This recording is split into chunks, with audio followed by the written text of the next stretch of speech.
So this week I read that on the Mortgage Bankers Association website that the numbers for refinances are up 94% from this time last year, which seems just crazy to me, but is indicative, it sounds like, of what's happening in the economy with people needing to pull more money out of their properties in order to make ends meet, or, and they said that the average interest rate for those that are refinancing are like in the mid sixes, which again, for those of you that had pulled a mortgage out in the threes or the fours or even the twos, you know, that seems significantly higher, which it is. But again, I think looking at those numbers, that's kind of interesting.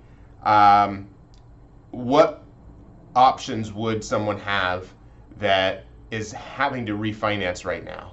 Now, would they have an option to have pulled a HELOC out instead? Is it cash that they need from their property?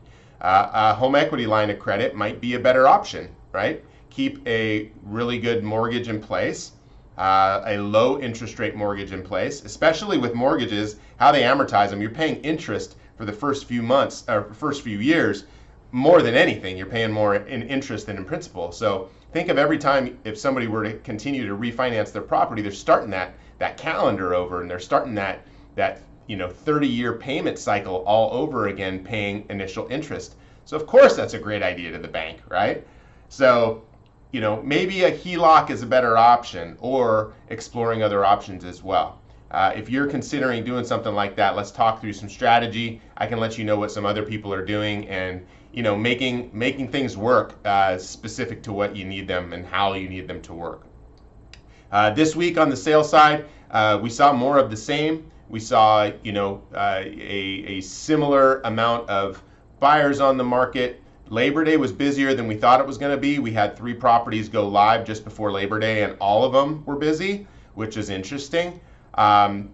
We got one, I mean, not to give too many of the details, but it still seems like a strong enough market for properties that are desirable and priced right.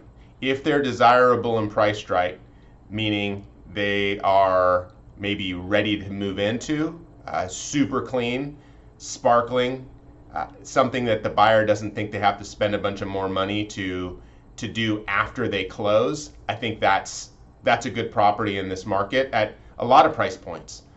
So again, if you have questions about the sale, please let us know.